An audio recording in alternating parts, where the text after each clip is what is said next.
This podcast is sponsored by nobody. Hey dudes, welcome to Splat from the Past, the only 80s themed horror sci-fi show where things can get totally radical. Now today I will be welcoming Anne Kimmel. Anne produced a couple movies with Paul Bartel, Eating Raoul, the cult classic that I've talked about on the show before, not for publication, very underrated comedy, and a very interesting, almost underground like movie called Shelf Life. It's going to be great to have her on today. She was also the associate producer on The Slayer. I talked to Carl Cranes, who played the creature in that movie a few years ago, and it's going to be really great to have her on today. It's funny how this worked out. Last spring, I interviewed Paul Bartel's sister Wendy, and she mentions to me I should talk with Anne, and she texted me Anne's number later, but I literally forgot about it until December when I'm sending Wendy a Merry Christmas text, and I scroll up and I see Anne's number, so I put her on my list for February, and there you have it. It's going to be an interesting conversation. I talked to her unrecorded on the phone last week, and I'm looking forward to this. Also, rest in peace, Robert Carradine. I am just at a loss for words. I fucking love that guy. I met him at Cinemonster Palooza in 2017, and he was the sweetest guy ever. I reached out to him in January to come on the podcast, but he never got my DM. And him and Richard Galby had a popular podcast on YouTube called the Party Nerds Podcast that I watched every week. And it's just a nightmare, a horrible nightmare that he's gone. I've interviewed his niece and three of his sister in laws, as well as many co stars, and they all loved him. He was a rare kind of a guy, a rare kind of, I hate to use the word Nepo baby, but it's true. I mean, he came from John Carradine and had several acting brothers, but he never acted like he was a Nepo baby. He was just a rare class act gentleman, and everyone loved him, and he will always be missed. Also, rest in peace, Roberta Flack. Beautiful voice. That's all I can say. Beautiful voice. We're losing all these wonderful performers. So yeah, here is my interview with Anne Kimmel.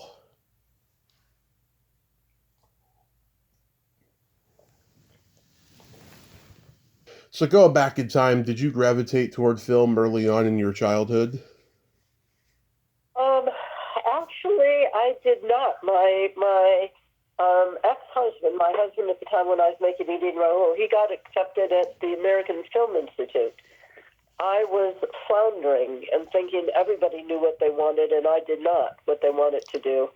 Um, so I started helping him with his projects, and then helping other kids with their projects. And all of a sudden, I found something I was really, really good with. I think I've got a jumpy mind, like, a bit ADHD. Producing is just perfect for my mind. You got to have a bunch of things up there at the same time, and, it's a lot of problem solving simultaneously. Mm-hmm. Yeah, like, do you remember the first movie you ever saw as a kid that impacted you? Huh, that's an interesting question. The first movie, I remember the first movie I wasn't allowed to see, Fall of the House of Ushers. Yeah, That was so. But let me. Oh well, no. I mean, yeah. I'm way back there, so probably stuff like Technicolor. What The Hills Are Alive. What with the Sound of Music. Oh, yeah. Music. Right. So I think I was tending towards musicals. I liked musicals. That one or what was the one? Cervantes. Don Quixote. Yep, Don Quixote. That was really a great movie, a good musical. Oh, yeah. Oh, yeah. That is a good Marvelous. one. Yeah. Where are you from originally? Outside of Chicago, Winnetka, sheltered little suburb. Oh, okay. My dad's side of the family is from Chicago on my grandfather's side. That's Oh, that's pretty cool. Yeah. So Okay, so you didn't grow up obviously thinking that you were going to be a producer. What was your original career path trajectory? Um, Psychology. Mm-hmm. My grades weren't good enough to get into university, to get into grad school. Mm-hmm. But psychology and fine art turned out to be a really good. Too bad I didn't add business, but psychology and fine arts, that was good for doing what I ended up doing, right? Because I was good negotiating and I could coordinate getting people to get behind whatever project I was on. That wasn't hard. I could hire really well, and Mm-hmm. yet for each of the films that I did, I would hire a little bit different. If it was an outside movie, then it would be kind of a different crowd. For a comedy like Eating Raoul, it was a different crowd, a little more heady, a little, I don't know, maybe more fun in some ways. So hiring was one of my skills, and not being afraid. As a matter of fact, knowing, because I didn't have the background, I needed to find the very best people who knew tons more than me, who I could trust, and hire them. Right. Yeah. Yeah, psychology, I have to admit, really does come in handy for show business. I studied a little bit of it in my early 20s. I think that's why I've been so successful at getting people to come on my show, just without even realizing it. It was just a subconscious thing, you know? Well, you seduced me into coming on. Look at that. Yeah. I know, but also I had the wonderful Wendy Bartel connection. I think that was a big contributor to it as well. Well, that's true. She is wonderful. But you are right. Active listening, being able to actually hear people, Hmm. is a huge skill. And, you can really get people working on your side if they feel like they're being heard and appreciated. Absolutely. I totally Yeah. agree. Yeah. Actually, I'll tell you something that I suggested, and Paul and I did when we were doing Eating Raoul, that's in line with that. So, we did it for almost no money whatsoever, and Right. that meant that we were really thanking people a lot. And we also were shooting short ends.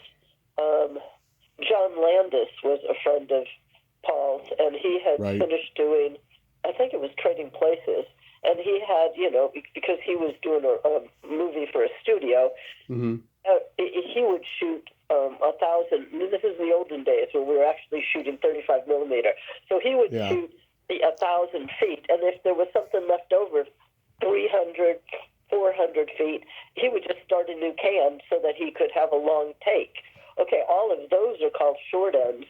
He was sweet enough to give us all of his short ends. That's how we shot Eating Raoul, on total short ends, Hmm. which meant that the guy that was the assistant cameraman was working harder.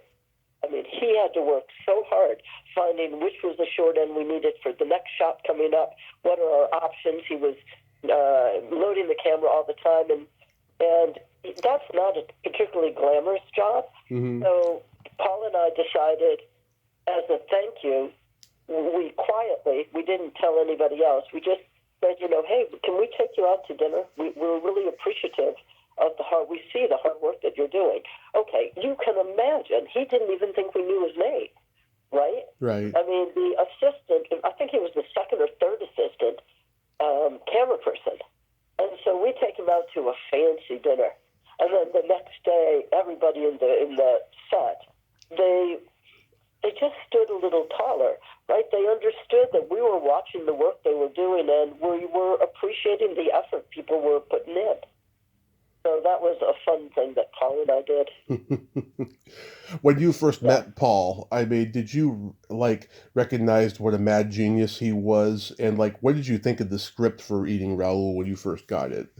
Okay, well, I first saw, before I got the script, Paul and I were both, we had made friends independently before we knew each other with the person running the screening room for Red Fox. Uh-huh.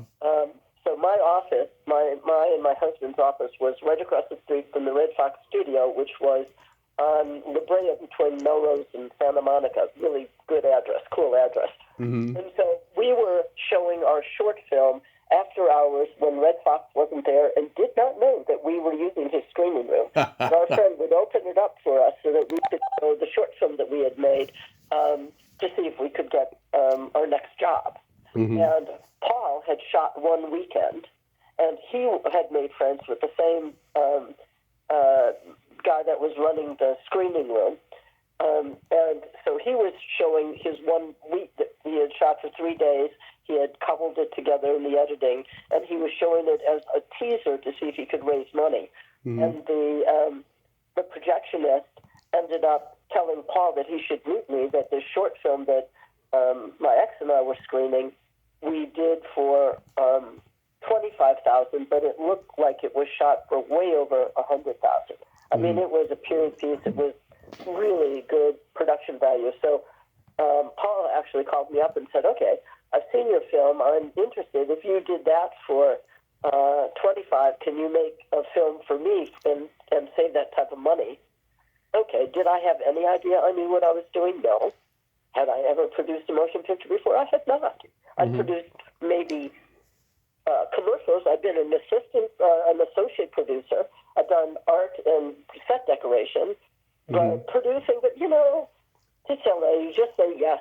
And plus, as soon as I saw the sensibilities of that one weekend that he shot, I just fell in love with Paul and Mary. I mean, it was madcap. Mm-hmm. They were delightful as they were making fun in a gentle way about segments of society. Oh, yeah. It was a very smart script, even though it was a little, extremely wacky. Yeah. Anyway, so I fell in love with Paul's sensibilities, and he was so generous, right? I mean, he took a shot with me producing, but I knew what I was doing. I had worked for a woman who did she produced a lot of commercials, so I was very used to getting a budget, putting together 3 or 5 days of shooting, and doing all the hiring. I mean, I knew how to do commercials, which turned out to be perfect for Eating Raoul, because I could look at the script and he'd say, okay, we have $10,000, what can we shoot? And I'd look at the script and I'd tell him, here are the 3 things we could do, and here's why. But now let's think about what's the most important. Do we want to shoot out this actor?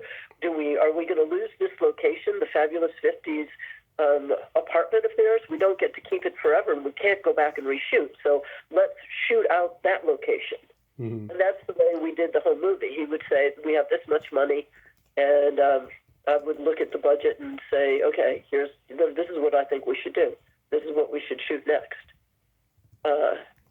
So that made it super doable, and then before you knew it, I had a whole feature under my belt. And then Paul was also extremely generous with, Anne, why don't you stay involved in post-production? Okay, I've been a post-production assistant, and most line producers don't understand, as you probably know, most line producers don't understand post-production. Mm-hmm. So being able, but I did have a handle on it, and he was generous enough to say, stay involved and help me do all of post-production, and then let's, he had more power than me.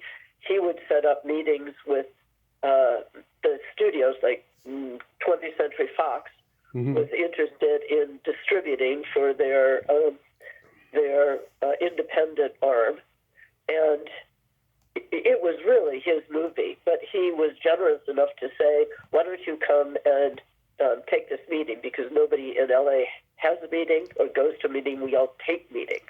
Mm-hmm. Why don't you take this meeting with me? And but honestly, part of the reason that he asked me to do this is that he got so bored in these meetings, he would actually fall asleep. And I would have to poke him. I can imagine him doing that too. Oh my heavens, he would.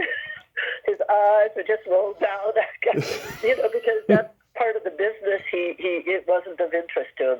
He was creative, and other parts brought him to life, but that part didn't. So that was wonderful, though. It was a great opportunity for me. That is hilarious. I have always loved this movie, but when I became a swinger in my late 20s, I grew to appreciate it even more. Oh, Just, ho, ho, ho, ho, really? yeah, Whoa. just this whole satire element, you know. And when me and Susan Sager talked the first time, I brought up how campy and theatrical the rape scenes in this movie were, and Right. that's not an easy thing to pull off. Like, was there a lot of a conversation about that? Absolutely. I had problems with that and with some of the language, too, Hmm. actually. I'm more of a prude, and I said, don't we want to have, how broad do you want this audience? Who do you want to go? So we would have conversations, and yeah, it, you do have to be careful making a movie. David Putnam he was running for around that time period. He was running, I think, Universal for maybe 2 years. He did Chariots of Fire and a number of other just marvelous movies. And Paul and I found ourselves at the head of the independent motion picture. We all of a sudden were like the indie stars. We had no idea. I mean, we did not think this is what our role would be, but all of a sudden we're being asked to speak, and we're representing independent filmmakers, Hmm. which was totally wild. I mean, we were on stage in New York at the New York Film Festival, and somebody said, "What do you think about leading the independent movement now?" And I look at Paul and go, "We're leading a movement." He goes, "Okay, let's do it." I mean, that was what we did. But anyway, David would come and chat with us because he was generous too. And I remember him saying, "The movies you make are creating the world in which you want to live. So you need to be careful. Yeah. Rape is not a funny thing. Rape is a very, very serious thing. So if you're going to do it, if you're putting it in the movie for a specific reason, and it was part of what the swinger thing, was part of what we were doing, Hmm. to do it comedically was very important." Yep. Yeah. And Susan, she was perfect to play the dominatrix. Oh my heavens. She was just so adorable. I Yeah. love, love, love the scene. There she is, the dominatrix, and then with her baby in the high chair. That was just great. Yeah. Yeah. And Yeah. she looks so untrustworthy with that gap in her teeth, which is so perfect, and Right. she's got that great line. I draw the line at golden showers. Oh my heavens. Right. Yeah. Yeah. And she was such a joy to work with too. Yeah. I mean, she was just absolutely wonderful.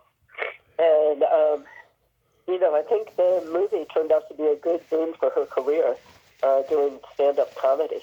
Oh yeah, absolutely. She's hilarious. Her and I, we are pretty filthy when we talk together, because we're Ha both ha ha ha stand-ups. ha. All right then. Because we're both stand-ups, and so we have that comic energy together. I'll And have to come and see your show. Do you strictly LA or do you go on the road? I haven't done stand-up in like 8 years now, but like I did it Oh, for 10 years. But like, yeah, there's videos of me on YouTube and stuff. okay. All right. Excellent. Yeah, and of course, she told me she was dating Robert Beltran at the time, and he's great as Raoul. Oh my heavens, sexy dude. So sweet too. Yeah. I mean, he's just marvelous. Yeah.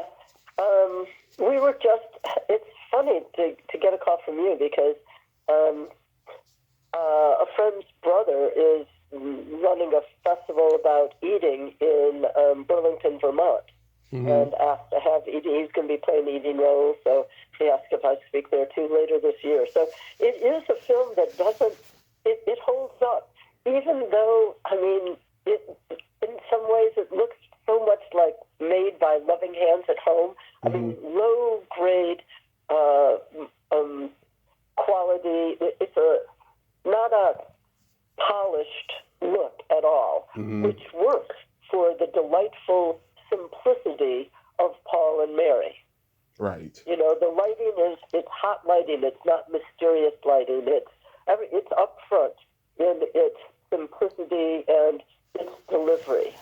And first, it's almost childlike. Yes. So for some reason, it certainly holds up. Yep. And Mary, she plays a lot of characters who are very intimidating and kind of scary. But in this movie, we get to see her just, be sexy, which, I don't think anyone had seen up to that point, even though she is sexy overall in a lot of her roles. This time, we get to see her naked, and I think she looked great. I mean, did she have any qualms about being nude or anything? No, she didn't at all. I mean, she was a Chelsea girl. She was right. No, and she's also a total professional. Mm-hmm. Yeah, she didn't have qualms. She understood what the role required, and she did such a great job. She was almost bewildered by their relationship. Yeah. Right. Oh, you're so hot. I'll be the nurse. I mean, it was almost like she went out of body because she wouldn't really cheat on Paul. She loves Paul, but what was happening? Oh, right. I mean, it was tongue in cheek. So it was marvelous. And Paul could have been horribly mad at Raoul, but no, let's go into business together. I mean, it was Paul's sense of humor was just so wacky. We'd be walking down the street and there'd be a little baby, and I might say, "Oh, look, Paul, what a cute little baby. Oh, and I hope it's not the exploding type. Be careful." I mean, he would just do out of his mind. I mean, who even thinks exploding babies? Yeah. Right? Yes. I mean, also, Paul loved the attention. Mm-hmm. I mean, Edie Raoul did really well for him, and rightly so. But when we were in New York, we might walk by a restaurant, and all of this is totally new to me. But this is the first picture I produced. Mm-hmm. I was just learning about the industry. So we'd walk by a restaurant, and Paul would look at me and go, "Look, Anne, people saw him. They noticed me. Anne, let's walk by again." And we would. I mean, it just tickled him so much to be recognized. It made him happy, so it was great. Yeah, absolutely. And oh my God, that scene where she's doing the Nazi role play. Oh my God, I look at that and go, God, that does not hold up now. No, that doesn't. And I'm trying to remember I don't remember the name of the actor, but he was a little hard to deal with for some reason. He was a little bit more full of himself than everybody else, like Buck Henry. I mean, Buck Henry was friends with Paul and was doing, he was great in the bank scene with Mary. Yeah. And he was 100% rolling with the punches of a low-budget film. But in that Nazi scene, no. He was not a gem to work with. So. Awful. Yeah. Ed Begley Jr. is a sweet guy. How did you come to cast him as the hippie? Oh, my heavens. Ed Begley Jr. is not just a sweet guy. I mean, he's a dude that walks the walk, talks the talk. Yeah. Even in those days, he didn't have a car. I mean, he's an environmentalist. Oh, yeah. He takes bus. He takes the bus. Who takes the bus in Los Angeles? Really, hardly anybody. Nobody. Especially when you're famous like him. Right, exactly. I mean, he was just such a marvelous guy. He was another person that Paul had worked with before. Yeah. And so Paul was able to bring him in, and he was a huge asset for the movie. He was really great. Yeah, I emailed him over 20 years ago, never knowing that I was going to have a podcast and interview people, and he answered all my questions. He was just a sweet guy. I love Ed Begley Jr. Yeah. He was a mensch. He's a good guy. Yeah, absolutely. And he knew his craft. I mean, he delivered what we needed. So that was really great. You guys had all the improv group people. You had groundlings like John Paragon and Edie McClure. You had committee. John Paragon, who yelled. Okay, that's an awful lot of yelling he's doing when they're in the sex shop. Yeah. Right, and Edie McClure, she was a joy to work with. She seemed as goofy in real life as she is on the screen. Yeah. What was it? We met at the theater. We're into B&D and a little S&M. We met at the A&P. I mean, it was Yeah.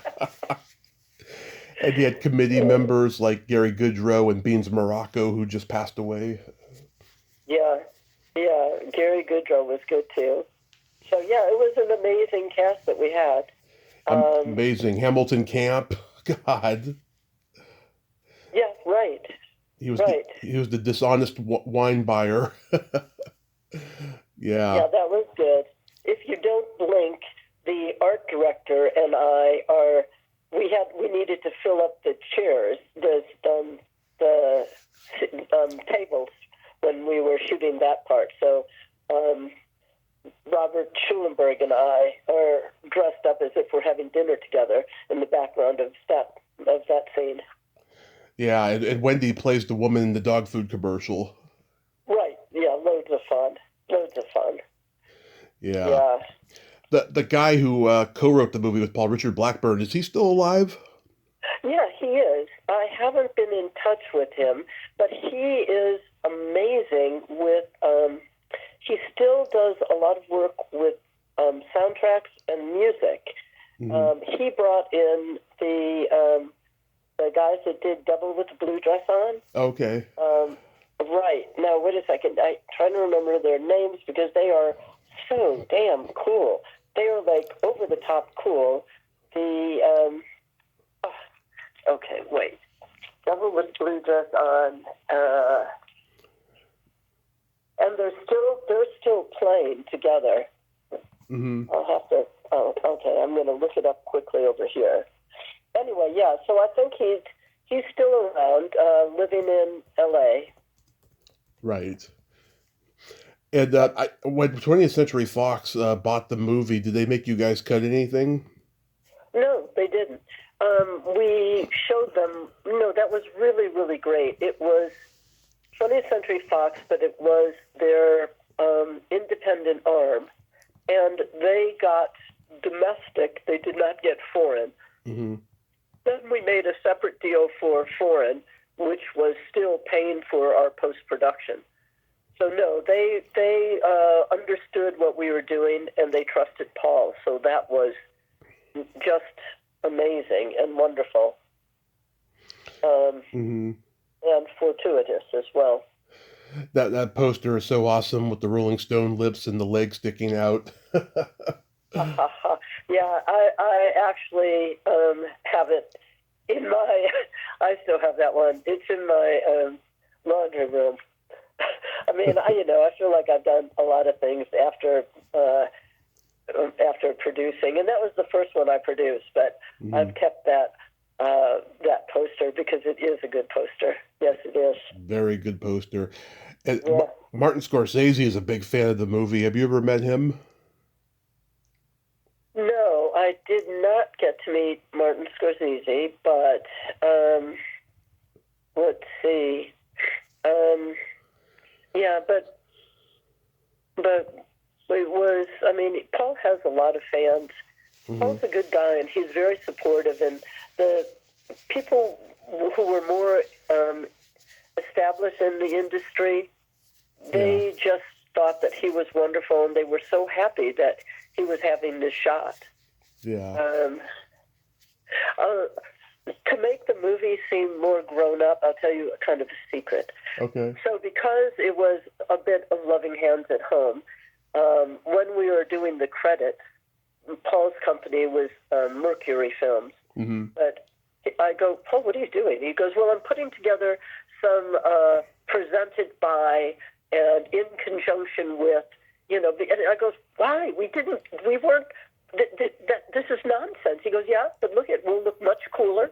Well, it can be presented by Mercury Film in conjunction with, and then, he just made up a bunch of titles so that it looked like we were a little bit bigger and more real than we were. Mm-hmm. So that was kind of fun.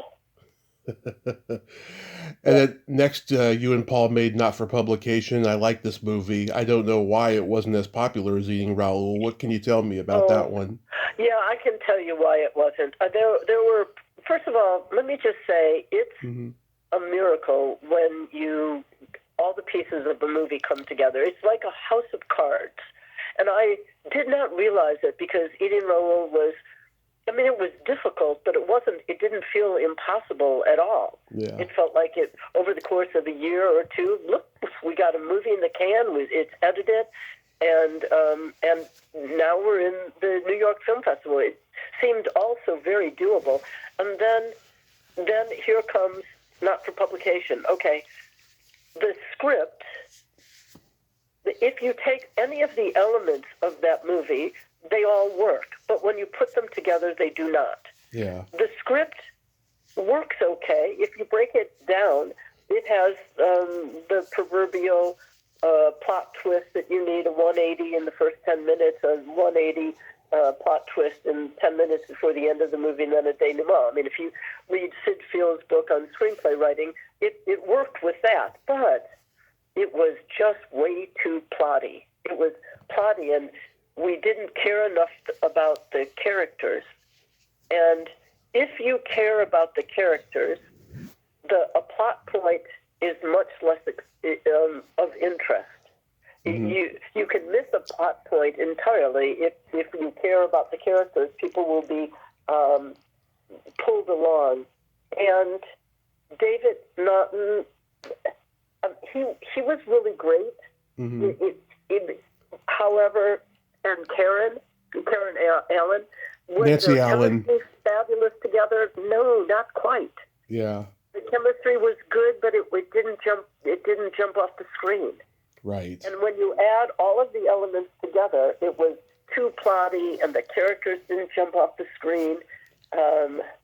Larry Luckenbill, the villain, yeah, he was not villainous enough. Anyway, it was just too plot driven. It didn't scan. There's a million things that can go wrong when you're making a movie. And when they all go right, it's just like a house of cards that stands. But mm-hmm. in Not for Publication, it was a house of cards, and a little wind came in and it collapsed. It didn't hold itself together. It looks like an old Hollywood homage, the way it's made. Yes, correct. That's exactly what it was. But still, that's not enough for a movie to be a good movie. Yeah. I've met David and I've met Nancy at conventions. They're both very nice people. Right. I interviewed Larry Luckenbill's wife, Lucy Arnez, last summer, which was great. Do you know Katie Haber? Yes, I do. Yeah. She lives in Asheville. Katie Haber in Asheville? I don't know where she's living right now, but her and I are in talks of doing an interview. Oh, lovely. Marvelous. Los Lobos, that's who it was. Los Lobos. Oh. They were just getting discovered. Mm-hmm. They were, a little bit under the scene, and Dick Blackburn brought them in mm-hmm. to do Devil with the Blue Dress On, which was a really good ad. That's an example of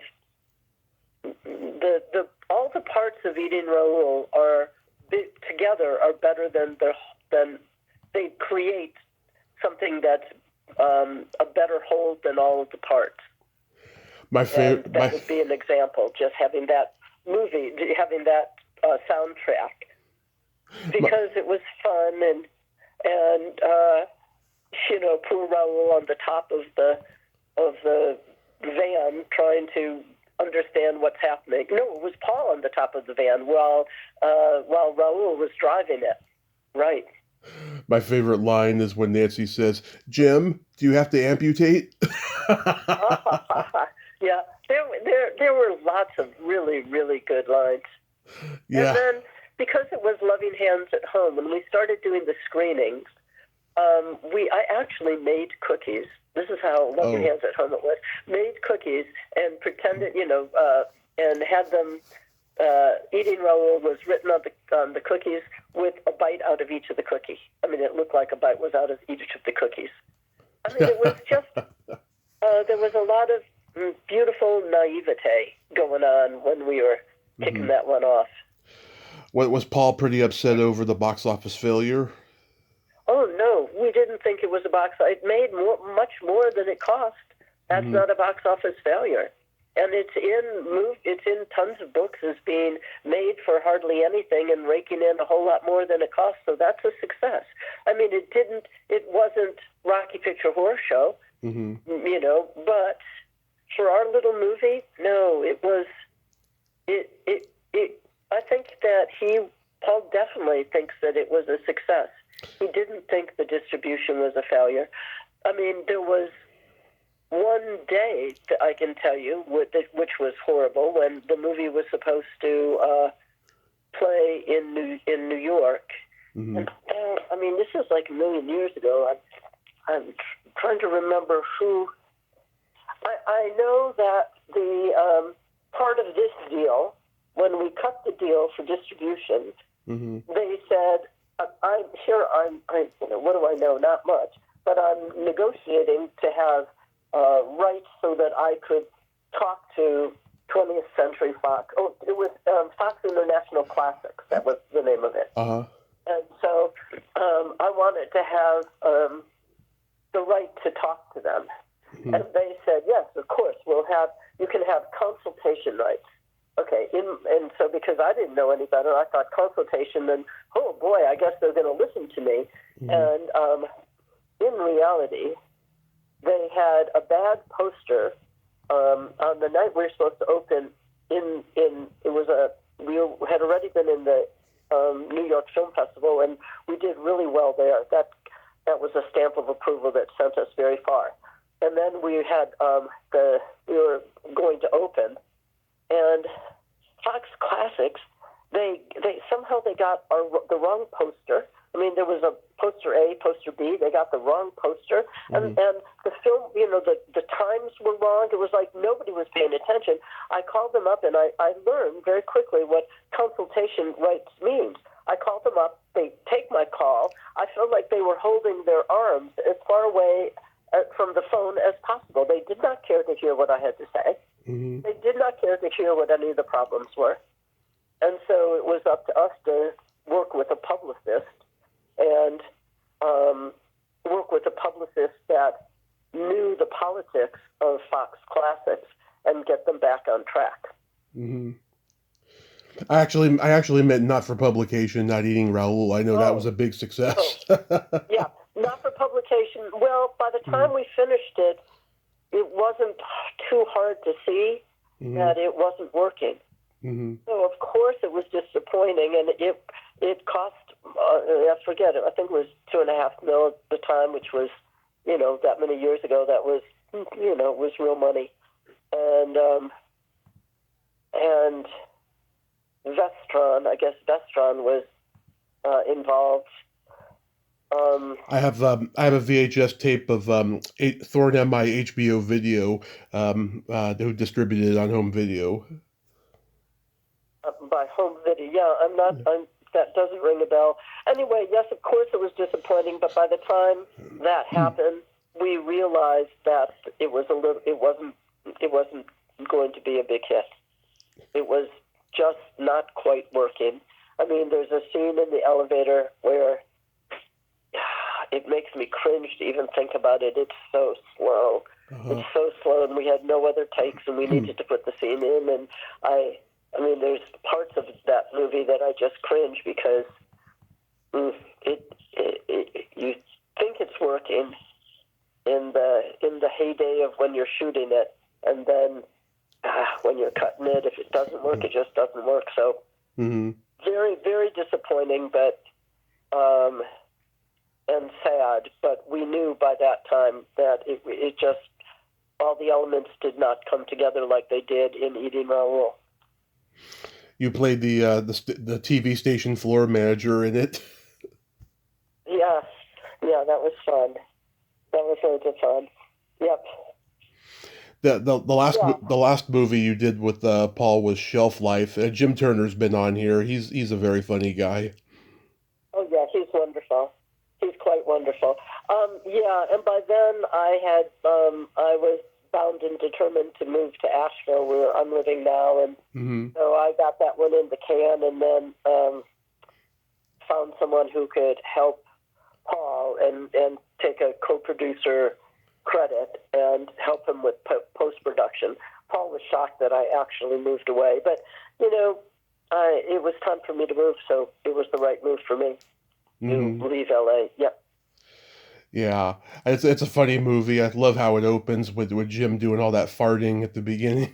It's hilarious, right? And the kids with the way they have little shows together. Mm-hmm. I mean, I think it's just a marvelous movie.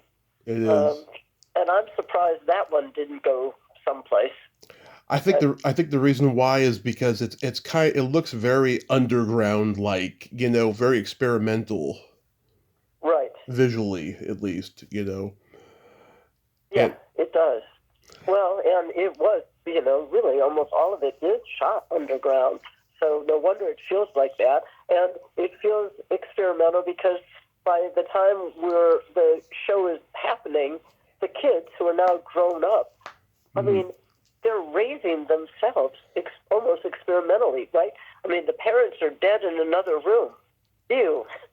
I mean, that's black humor. It's good black humor. Yeah, and Olan Jones, I've never talked to her, but she seems like a force of nature. Oh, absolutely. Yeah. She was also a joy to work with. Mm-hmm. How did you become associate producer on this layer? Well, let's see, that was a pretty terrible movie, too. In fact, one that is an example of something that doesn't work. I was doing art direction. I'm trying to remember. I started doing a lot of props and set decoration, and then they wanted help with finding the locations. So they weren't paying. The whole movie didn't pay much at all, and that was the credit I asked for because there was already a producer. So it was a smart move for me to ask for associate producer on it. And really what I ended up doing was a jack of all trades in terms of working with the production manager and basically doing all of the location scouting. I'll tell you, here's a funny story about location scouting. That picture was shot in Tybee Island, 17 miles south of Savannah, and I was sent to find locations. I found the locations. Mm-hmm. I brought the key people in. We all agreed these were the locations we wanted. I negotiated the deal, and everybody went back home. And then I needed to send the producer the signed contracts. And, okay, I was in my 20s, maybe 26, 27. I was pretty young, and perhaps I didn't look like I had any authority. But it pissed me off because I had negotiated. I knew what I was doing. Mm-hmm. I negotiated a good deal, and they said they were going to sign, but every time I asked them to sign, and they would set a date, and then they'd break it. And I finally said, okay, what is the story? I need to have these signatures by this date. Mm-hmm. And the answer was, well, honey, we need a man if you're going to get a signature signed on a contract. Well, we need a man to be involved. So I found a guy that the executive producers on that one had given the job of driving a truck to their, I hope I'm not offending him, not too quick on the uptake brother or cousin or somebody. Uh-huh. I mean, the dude was a little slow. He was a fine driver. It was a great job for him, but he was certainly, like putting a few sentences together. It really wasn't his forte. And so I went, okay, fine, I'll bring the guy in. So that's the guy that I brought. Right. I brought in the guy who was driving the trucks, and that's all they needed. They didn't seem to care. It was the guy. That was so shocking to me. But that's what they needed to get the contract signed. So I got them signed and sent off, and that was that. But I felt like the joke was on them because this guy had no authority whatsoever. I had the authority. I talked to Carl Cranes, who played the creature, a few years ago. He told me there was a day that it was so cold, in Georgia, that he almost got hypothermia. Do you remember that? Oh, I think that was when we were shooting on the island. Yeah. Right. Yeah, no, I stayed back on that day to make sure somebody had to be at the office taking all the phone calls in case of emergency. Somebody had to be able to. I mean, I'm trying to remember. Did we even have cell phones? That was a long time ago. If we had cell phones, they were probably those stupid, really big ones. I Yeah. mean, it was a while back. So Flip phones? communication. Pardon? Was it the flip phones? Right, or the big Vodafone things, whatever. It was. Yeah. It was a while back, and no, I was manning the phones and manning the office, and hoping that it wasn't too freezing, and that the boat ride back in the wind would be okay, and everybody would be safe. That's what I remember from that day. Right, it was cold and it was windy, and I was afraid for the boat. And Yeah, you make a movie, and my huge priority as a producer or exec or associate producer, my priority is to get it in the can, get everything done, and the safety, of course, is my priority. I mean, it has to be. of course. But are you willing to take a few risks? It's hard not to. Mm-hmm. I remember weighing that day, how risky is it? Well, talk to the Coast Guard. Make sure we got all of our I's dotted and T's crossed with Coast Guard and with safety measures. But even with those, it was still super scary. And was I putting people at risk for what? For a shot? Yeah. So I remember thinking, as a producer, I never lied, but I'd stretch the truth just a little bit, right? After a while, it wasn't what I wanted to do anymore, actually. So it was easy for me to say goodbye and switch gears. When you mentioned earlier, a short you had made, was that the Western with Randy Quaid? No, that was a really good one. The Western with Randy Quaid and Bill, oh my God, what was his name? Bill Sanderson. Bill Sanderson. Oh, he was a joy, too. That was a real nice little movie. That we were hired, I think that was HBO short story, American Author Short Story Series. Oh, yeah, I remember that. Right. So Yeah. that was part of that. No, the short film that Kevin Hines was my husband at the time, and Kevin wrote and co-wrote and directed, and I produced Greatheart. That was the name of the period piece, the 20-minute movie. Mm-hmm. Yeah, I was like, oh my God, this is a great cast for such a short film. Burt Remsen, I know his daughter Carrie, she's awesome. Oh, right. Burt Remsen, what a joy he was, too. Wonderful, wonderful. How lucky we were to have these really good actors for that short little film. Yeah, Vincent Schiavelli, Michael Ensign. Schiavelli, perfect. Wasn't he just great? Very talented guy. John Stedman, the old character actor with no teeth. Right. Yeah. Yeah. Right. And then it was a good cinematographer, and the costume designer on that one was exquisite. It's really well costumed for as much as it cost.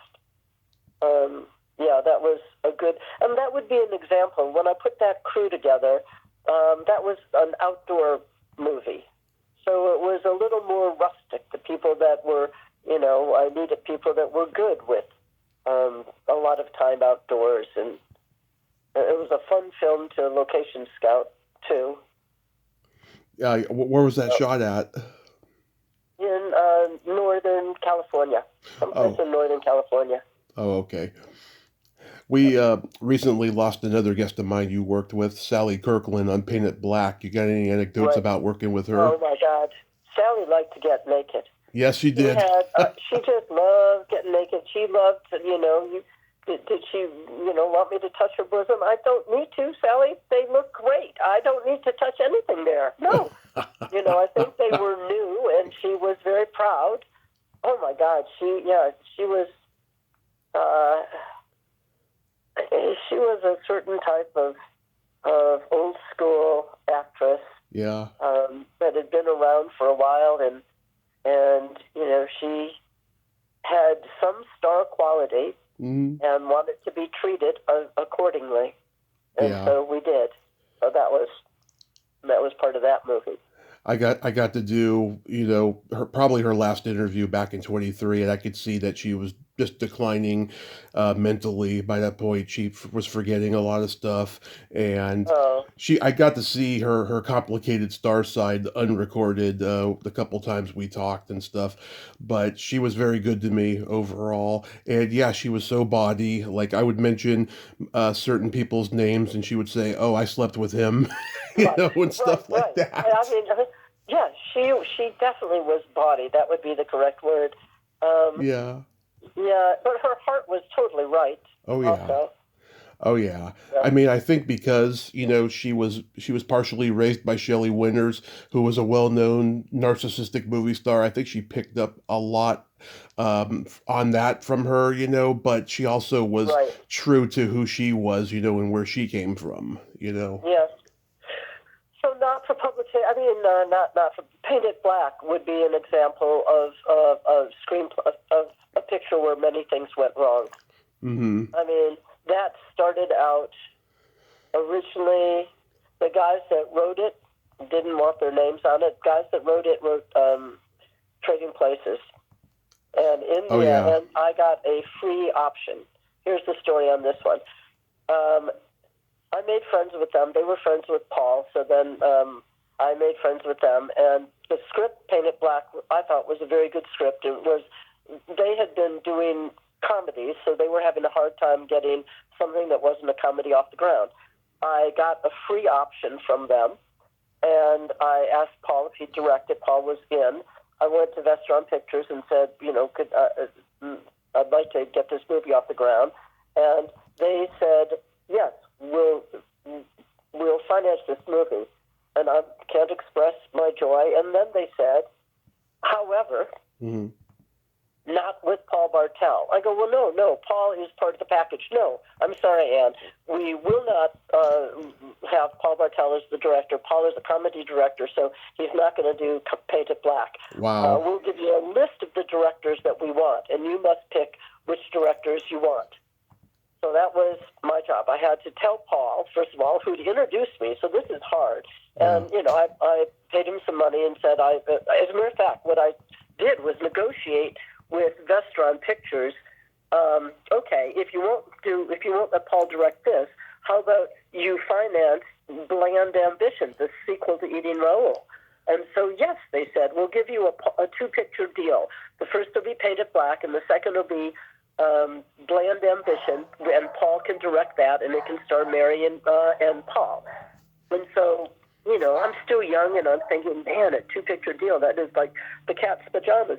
But as it turned out, it was horrible. The guy that they asked me to hire this one director, so I did hire the director. He wasn't necessarily my first choice, but it was on their short list, and he turned out to be just a really, really great guy. So he and I became friends, and after we did all the pre-production and then we started shooting, we shot for maybe 2 weeks, and then the guys from Vestron call me up and say, we've seen the dailies, and we need you to fire. They go, we've seen the dailies, and we're going to come in and fire that director, and we're going to replace him with somebody. I go, he was the one you wanted. Yeah, but we just don't think he's cutting it, so we're going to fire him, and we're coming in, so you need to make sure that nobody quits the movie, because we're going to put this new guy in, and it has to be seamless. So they say they're going to come in and this one day, and the day turns into night and turns into night, and all of a sudden it's 10 o'clock at night, 11 o'clock at night. I call them. I go, what? Are you going to come in and fire him? No, you're going to have to fire him, Anne. You're going to have to fire him. And I knew that if I fired him, I knew that what he would do would be to call the art director and the cameraman and the head grip. He would call all the top people and tell them to walk off the set. Wow. And so I had to fire him. And, he was my friend by this time. It was horrible. I hated it.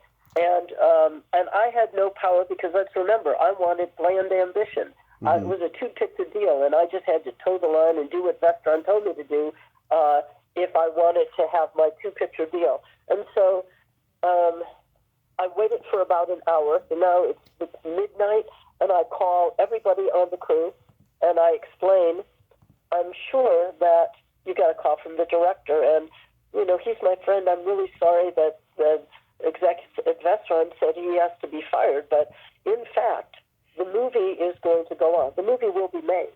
And if you want the reputation for somebody who left the movie midstream, well, that's up to you, but I won't be able to say anything about it except that you deserted the movie. But if you stay, I can give you a really good recommendation for any movies you need to do in the future. So I did that 5 million times that night, and in the morning, everybody showed up. It was so hard. Doing that picture made it easy for me to leave LA because that was just an example of I had enough power as a producer to get a picture off the ground, but not necessarily to get it off the ground the way I wanted to do it. I had just been super fortunate with eating Raoul and the way Paul and I got along so well, and how that all fell together. And I had no idea how torturous making a movie could possibly be till we did Paint It Black. And then the guys from Trading Places, they hated it so much they went, okay, we will not put our names on this. You can make fake names. We're not putting our names on this. And then, insult to injury, the guys at Vestron, they really wanted to kick it off at the Toronto Film Festival. And I can tell you that it wasn't the type of movie. Toronto Film Festival, they need edgy, they need something. This was pretentious, and it wasn't. It was another example of everything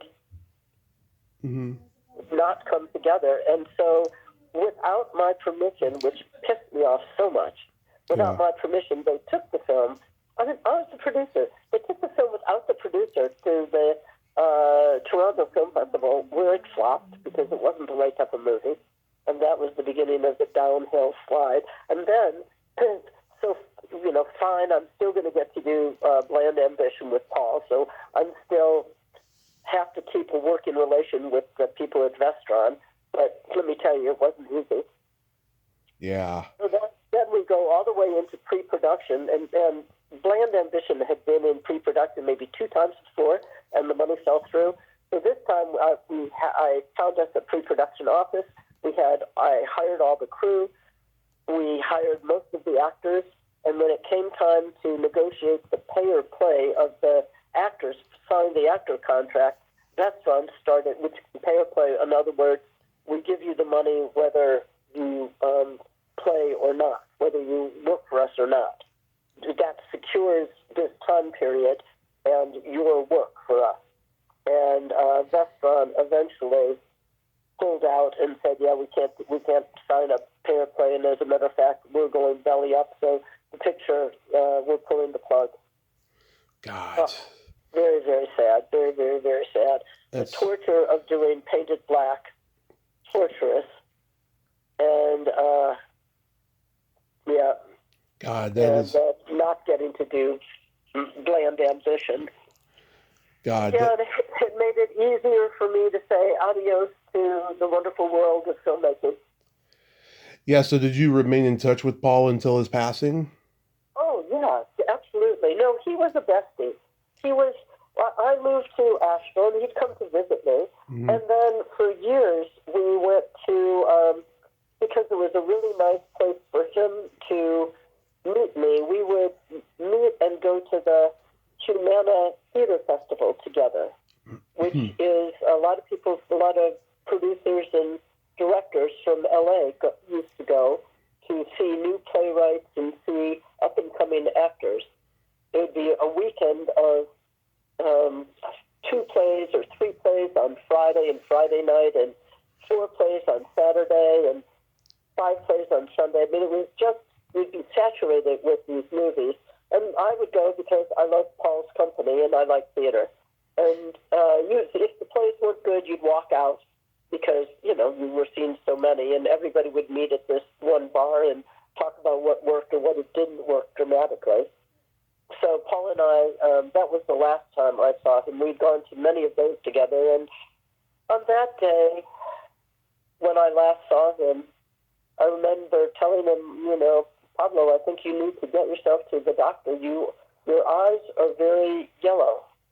There's something, he had a operation, and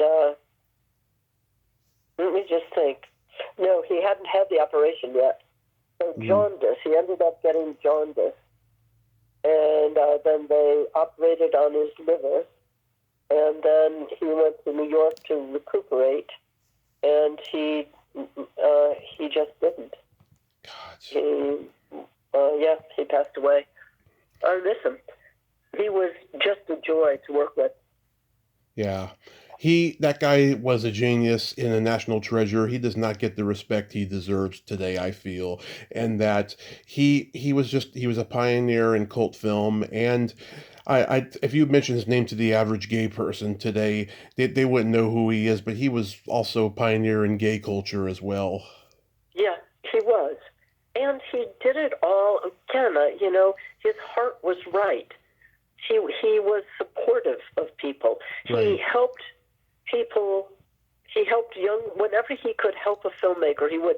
Jim Jarmusch. Oh, yeah. He was not, he wasn't jealous of up-and-coming young filmmakers that were coming in after him. He wasn't catty. He would do anything he could to help them because he knew that people had helped him. Right. So he was just great with that. And he and I went to lots of film festivals together. And he explained any money that I made from eating Raoul, from all the residuals, and that was money that you have to blither away. This is not money that you can live on. This is free money. This is money to get your wildest dream of what you want. Do that with this money. So I did that for years and years and years. So that was good. Yeah, that's wonderful. So, when you moved to North Carolina, what did you end up doing? Well, I became a headhunter, an executive recruiter, which you would think there's no, what's the correlation? But in fact, it's a good correlation because producing, I didn't really know what I was doing much. I knew a little bit, but what I was really great with was hiring people. And so as a headhunter, I'd be hired by these companies and their executives to find my bailiwick, but my specialty was international supply chain and freight forwarding. So I would be hired by companies and I would find them executives, and I would get a sense of the chemistry of a company, and then I would put together really great groups of, maybe the CFO who worked really well with the head of HR and who worked really well with the VP. I would create that triumvirate. And then those people would go on to hire me to do more as they grew the company. But those 3 would be mine, and I choreographed having the right chemistry. That's what my art was, chemistry. So I did. Mm-hmm. I ended up being a headhunter for quite a while, and now I retired from that, and I'm a pottery artist. Nice.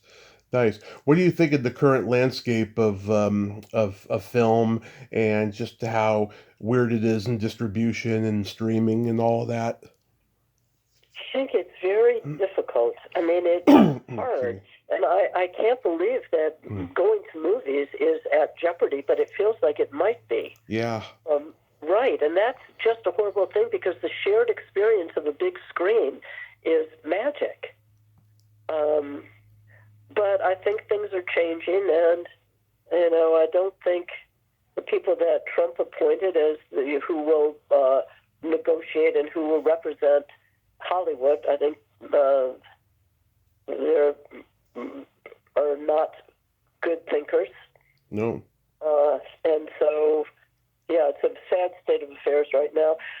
But we'll see. I mean, independent filmmaking it would go quiet for a while, then it would pop up. And I think that even with all the streaming services, I hope there'll always be a place for independent filmmakers to hone their craft. Yeah, I mean, I saw a good short film on TV. I guess it was a short film that got some acclaim, and Netflix just picked it up. It's called The Singer. The Singers, plural. It's a steamy bar, and a bunch of people are just kind of seedy guys are hanging out at the bar, and somebody suggests, why don't we have a singing contest? And it turns out they each have angelic qualities, even though you look at them and when you first meet them in the first 5 minutes, they look like they're the wrong end of a knife fight. But as it turns out, they all had heart and emotions, and it was beautiful. So it's a good little movie you might want to catch. I'll definitely check it out. Are you going to write a memoir? No, I think I'll just live one. Oh, you got great stories, I mean, a mutual friend of ours, Caroline Pfeiffer, she wrote one and she sent it to me. It's a wonderful read. Really? Yeah. Oh, interesting. Yeah. No, I think I'm pretty happy exploring what I'm doing in ceramics. I'm going off in a different direction that makes me happy. Yeah, for sure. I got a piece in the Asheville Art Museum. There was a show after the hurricane, and it was a show with artists what are artists doing now after the hurricane in Asheville. Mm-hmm. So I got a piece there, and my old boss, for whom I used to be a headhunter, he just hired me to do, again, he did last year, and then this year, I got a commission to do 80 pieces for birthday presents for people. Mm-hmm. Dealer's choice. I can go into the studio and make whatever I want for the next year, and 80 pieces are pre-sold. So that feels really comfortable for me. That's wonderful. Since you've been a great guest, I'll tell you a couple jokes to wrap it up here. Okay, excellent. Let's hear. What do you call a boy that doesn't masturbate? Gee, I don't know. What? A liar. Okay, that's good. You got one more for me? Yes. Why did the blonde have a purple belly button? Oh, I have no idea why. Her boyfriend was also blonde.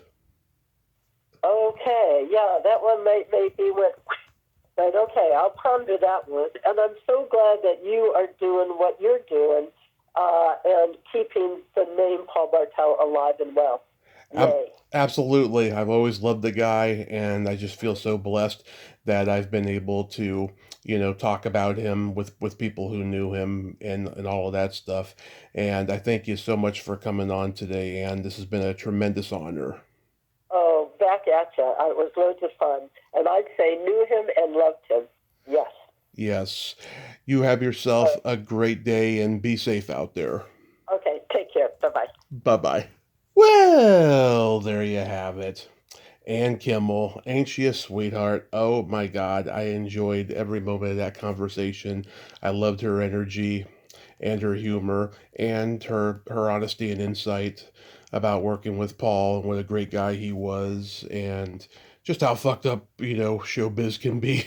That Painted Black story, that was not a happy one, but it was a great story and great to have her on. Well, until next time, this is Tommy Throwback Kovac saying, there's no shame in living in the past because the present sucks.